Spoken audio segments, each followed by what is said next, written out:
Hello, everybody. I am John Allen, the editor of Crux, your one-stop shopping destination for the very best in smart, wired, and independent Catholic journalism. You can find us online at cruxnow.com. I am also the host of this show, Last Week in the Church. This is the show, as you well know, and that rhymed, by the way, in which we raid the journalistic fridge. We take out stories that are a few days old, serve them up piping hot and delicious. Of course, we weren't on last week because my wife Elise and I were on vacation, so we actually got 2 weeks big papal, Vatican, and global church news to cover. Here's what's on the menu for this week. First, it is World Series week at the Vatican. It's not quite Super Bowl week. Around here, we tend to use that metaphor for papal transition events, but it's nevertheless a big deal. Not quite the same ratings, not quite the same level of popular buzz, but still a big deal. Pope Francis later this week will be creating new cardinals. He's going to be taking a trip with deep symbolic resonance. He's going to be meeting with all the cardinals of the world. And as if that weren't enough on its own, he may also be throwing a sort of ex, but not ex anymore, cardinal into the mix. We are going to unpack all of that in terms of what's going on. Second, we have nettlesome Nicaragua. The government in Nicaragua has arrested a Catholic bishop, causing deep church-state issues. We'll unpack all of that. A cardinal under fire. One of the most senior cardinals in the Vatican has been accused in a class action lawsuit of inappropriate sexual conduct in Canada. He has vigorously denied these charges. We'll explain what's going on there. And finally, the Pope in Ukraine. The Pope and President Volodymyr Zelenskyy of Ukraine hooked up on the phone recently. It was their third phone conversation, at least that we know about, since the Russian invasion in February. We'll explain what that might have to do with whether the Pope is or is not going to Ukraine next month. All of that and more is waiting for you on this week's Last Week in the Church. So please stick around.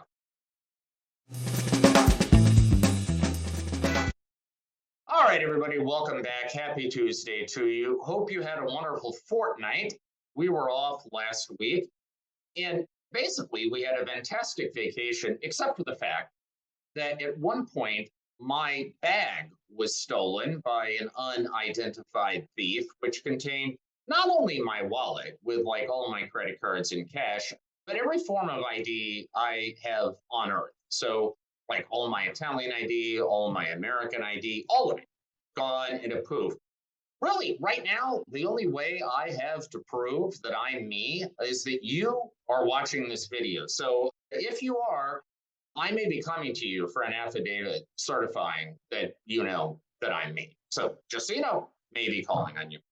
In the meantime, however, let's talk some Vatican and church news. So, as I said at the top of the show, this is kind of World Series week on the Vatican. Not quite at the level of the Super Bowl. As I say, we tend to reserve that metaphor for papal transition events. In other words, meaning either the death or resignation of a pope or the election of a new one. That's our Super Bowl. But the next level down, I guess, in terms of splash and sizzle and significance, would be what's going on this week, because it's consistory week. That's the period in which the Pope creates new cardinals, who therefore become not only new members of the Electoral College, who will select the next Pope, but also at least a few of them potentially candidates themselves to become the new Pope. In addition to that, the day after the consistory, that will be next Saturday, Pope Francis on Sunday will be traveling to L'Aquila in central Italy. Now, popes travel inside Italy all the time, but the significance of this is that L'Aquila is the final resting place of Pope Celestine V, 13th century pope, only reigned for 5 months. His claim to fame is that prior to Benedict XVI, he was the last pope to voluntarily resign the papacy. Pope Benedict actually went to L'Aquila 4 years before he resigned, and with the benefit of hindsight, that clearly seemed like foreshadowing. Given all the speculation of late, about Pope Francis's health and how long he was going to go on, whether he will or won't resign. The fact that he is going has raised a lot of interest. And so that's happening. Then after that, Pope Francis is holding 2 days of meetings with all the cardinals of the world. So not just the 16 new voting age cardinals and 20 overall that he will be creating in this consistory, but all the cardinals of the world who can make it to Rome.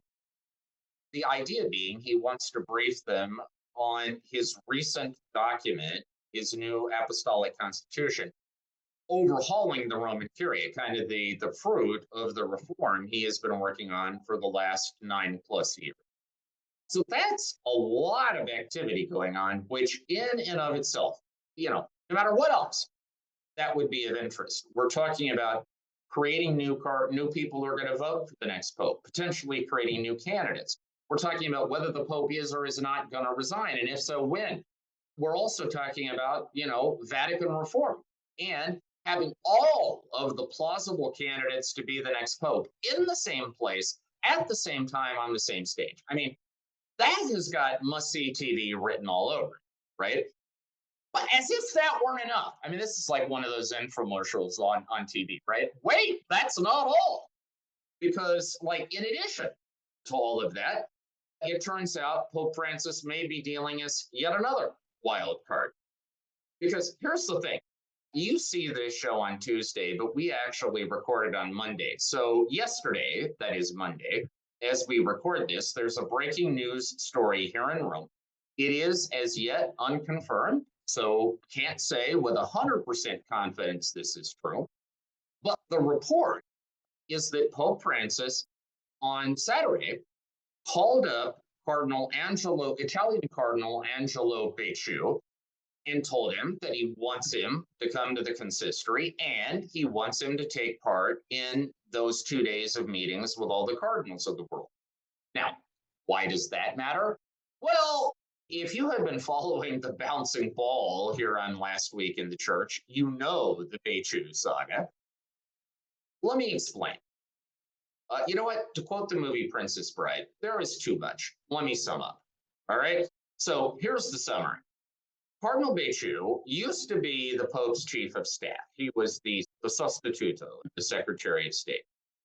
Then Pope Francis removed him from that job, but promoted him, in a sense, made him a cardinal, and named him to run the Congregation for the Causes of Saints.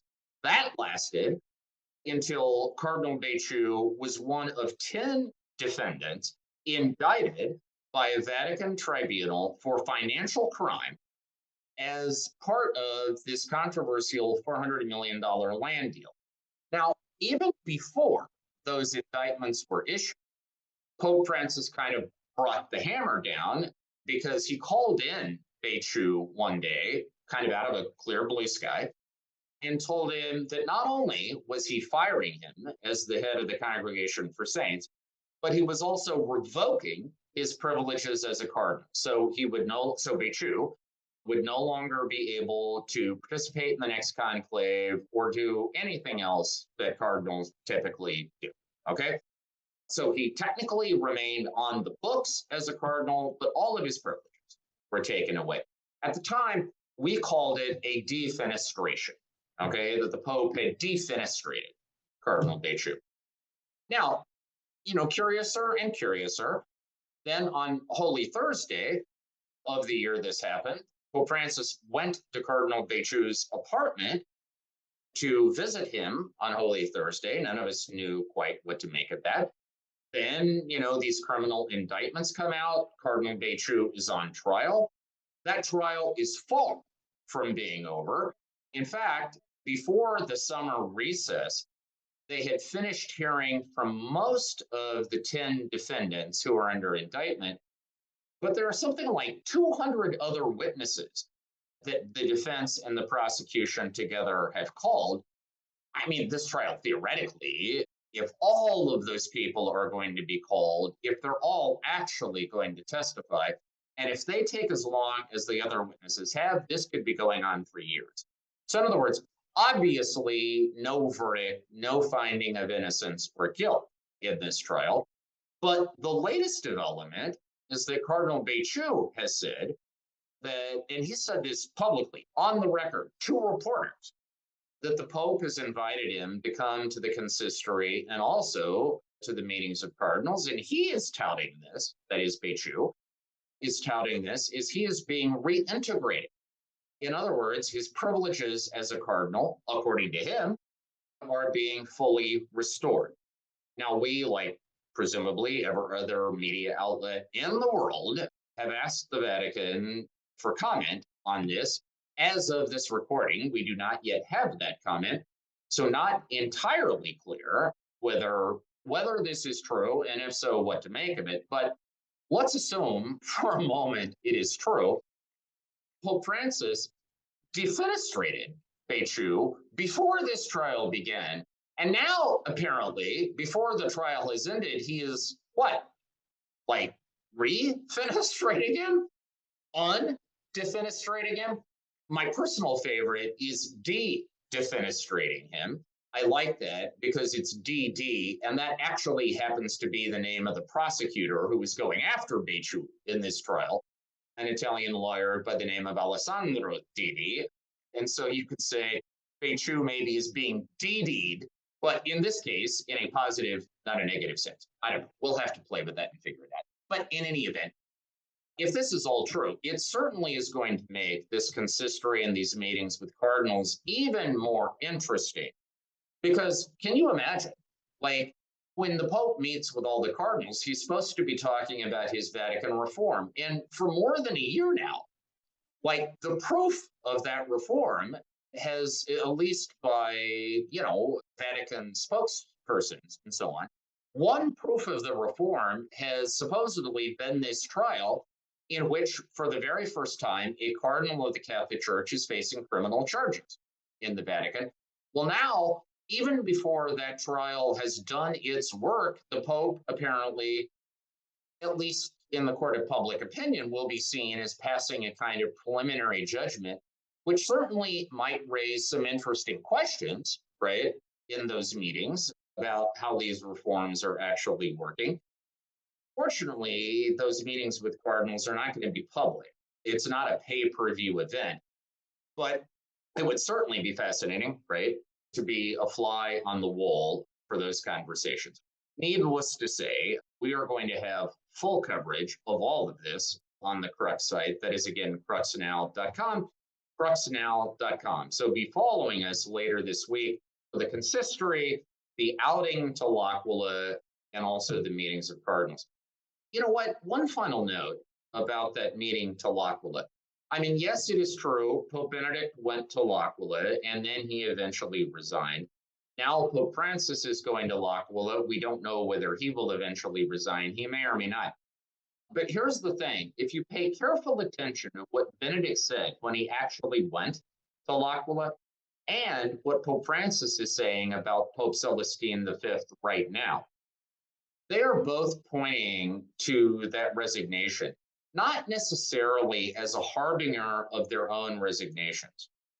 What they're actually saying is that the resignation marked a great gesture of humility, of self-abnegation, of selflessness by Pope Celestine V. And that's what they are holding up as the example they want to emulate.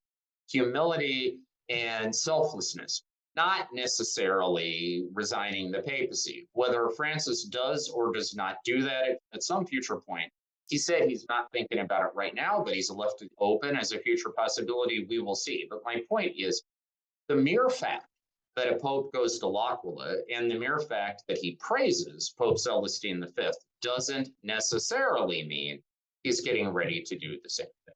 All right. So that's World Series week at the Vatican. All I can tell you is stay tuned. Let's shift gears slightly to Nicaragua, where the latest development is that Bishop Rolando Alvarez of Matagalpa, that is a city in sort of north-central Nicaragua. It's about 80 miles away from the national capital of Managua. Bishop Alvarez, who was originally detained in the headquarters of his chancery in Matagalpa by security forces loyal to President Daniel Ortega, Bishop Alvarez has now been arrested, taken to Managua, and put under a kind of house arrest in Managua.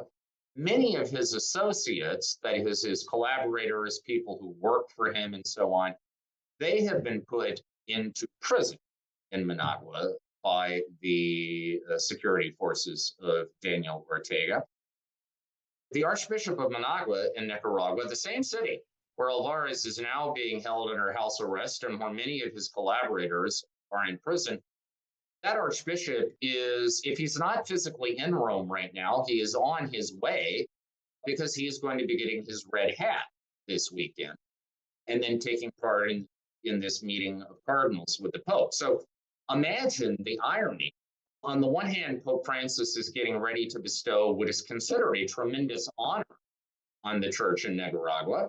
And at the same time, the government, well, basically is jailing a bishop in the country, which is, on the scale of hostile gestures that a government could execute with regard to the Catholic Church, that's pretty high up there, right? I suppose they could have arrested the actual Archbishop of Nicaragua and prevented him from going to Rome. But this is like the next, well, I was going to say the next best thing. I suppose the proper phrase would be the next worst thing that they could do. This bishop's crime, by the way, is that he had been an outspoken opponent of what he considered human rights and political abuses by the government of President Ortega and his wife, Rosa Mortillo, who is the vice president of Nicaragua. And they essentially wanted him to stop, and he declined. He continued to be outspoken.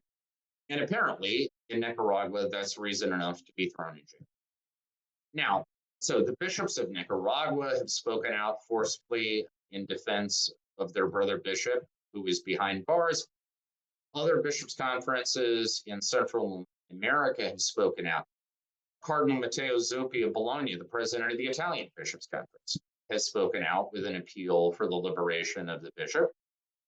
Pope Francis, in his traditional noontime Angelus address on Sunday, indicated he was following the situation with concern and sorrow. He called for a sincere and open dialogue that, he didn't quite say it, but the idea was that, among other things, would lead to this bishop getting out of jail. So Catholic officialdom has signaled its concern in virtually every way it possibly can. The truth is, the Ortega regime in Nicaragua doesn't really have a great track record with taking expressions of Catholic concern all that seriously. So we will see what they do in this situation. The short-term effect, obviously, is that it makes what was already an awful situation in terms of church-state relations even worse. And if it looks as if they're going to be serious about prosecuting this bishop and potentially imposing some kind of prison sentence, that clearly will also trigger a diplomatic crisis with the Holy See. And, we will see if it leads to a further isolation of Nicaragua. At this point, the hard part is, what leverage really does the Vatican or the Catholic Church have left? The Catholic bishops of Nicaragua have already tried publicly shaming the government in every way they possibly can. The Pope has gone on record expressing his concern and his sorrow for the situation. Hard to know exactly what tools are left in the toolbox, but nevertheless, this situation certainly poses the question of what those tools might be and how adroit either the Vatican or the local bishops will be in employing. Again, all I can tell you is stay tuned. We will have ongoing coverage. All right, now coming back here to the Vatican and the situation involving Canadian Cardinal Mark Ouellet. Now, Cardinal Ouellet is one of the most respected figures on the Vatican scene and has been for a long time. He is the prefect of what until recently was known as the Congregation for Bishops. Now it is the Dicastery for Bishops. By the way, nerd alert, I actually know what the word dicastery means and where it comes from, but I'm not going to bore you with this right now. Just spoiler alert, it has to do with ancient Athens. Someday when I don't have anything better to talk about, I will break that down. But in any event, point is, Cardinal Ouellet is in charge of the department in the Vatican that is responsible for proposing new bishops around the world to the Pope.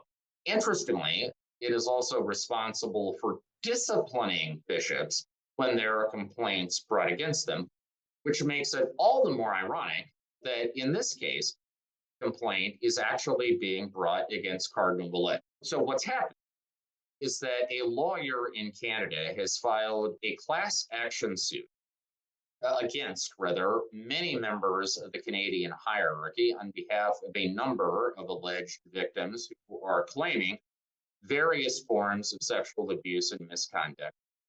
One of the claimants in this class action suit, who has not been identified in Canada, she's only been identified by the initial F, and we know that she is a woman, is apparently claiming that in 2010, Cardinal Ouellet inappropriately touched her, groped her, in effect, and that, under Canadian law, this qualifies sexual misconduct that is actionable.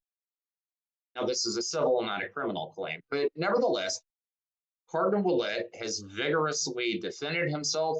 He has described these accusations as false and defamatory, indicated he intends to vigorously defend his good name in the course of this litigation. The Vatican has also fairly quickly rallied to Cardinal Ouellet's defense, issuing its own statement in which they said that these accusations were also reviewed in terms of whether there was any crime committed under the Church's own code of law, the Code of Canon Law, and the finding was these accusations were not credible and that there was no basis for any canonical action against Cardinal Ouellet. So not only has he asserted his innocence, but the Vatican corporate has kind of stood behind him. So we will see where this case goes. At the moment, there is no indication that Pope Francis has any intention of suspending Cardinal Ouellet from his functions or has asked him to voluntarily do so. Remember, under procedures in cases of accusations of sexual abuse, someone is supposed to be automatically suspended from ministry while an investigation occurs. But the accusation here is not sexual abuse of a minor. It is sexual misconduct with an adult, so that protocol does not apply.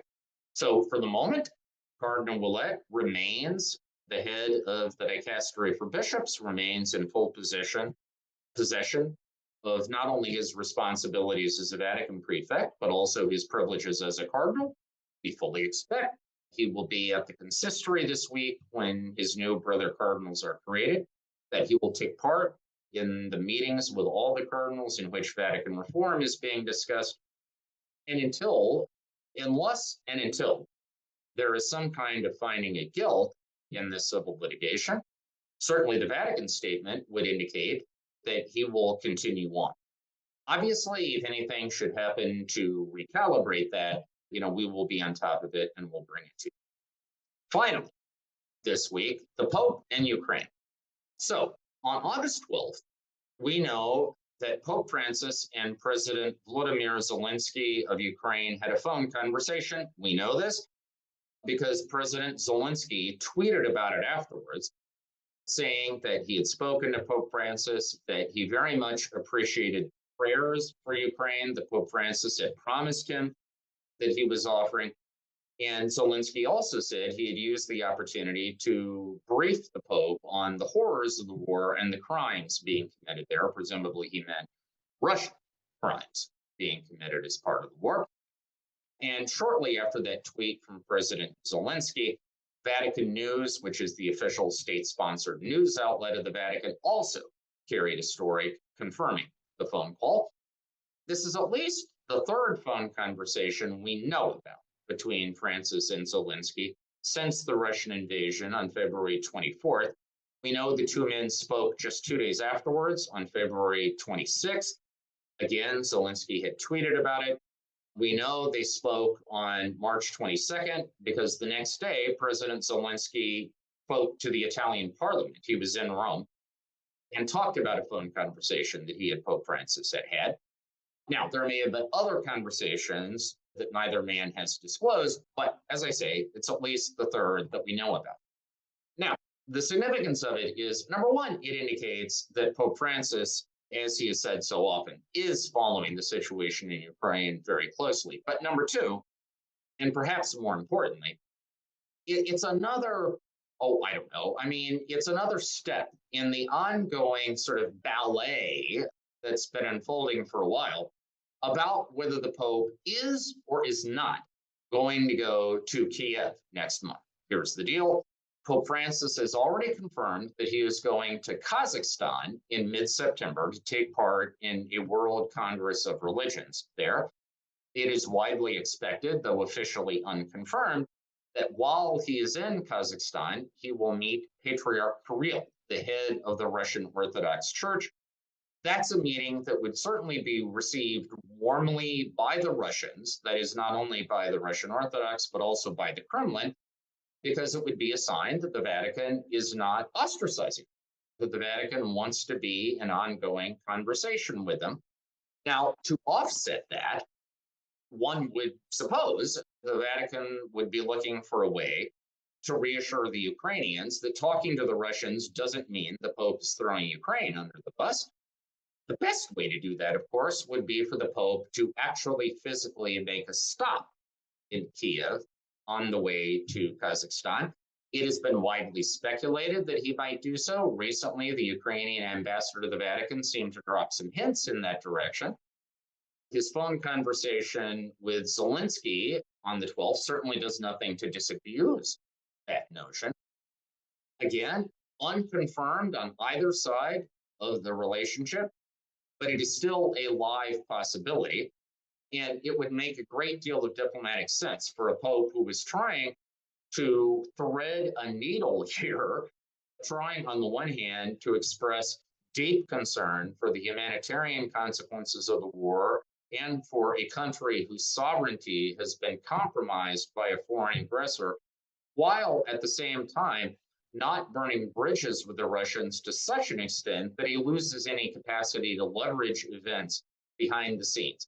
That is an extremely difficult balance to strike. It's going to be fascinating to watch how Francis tries to do it. All right, that is our show for this week. Thank you so much for tuning in. No more vacations on the horizon, so we'll be back next week at this time, same bat time, same bat channel. In the meantime, please keep reading Crux, that is cruxnow.com.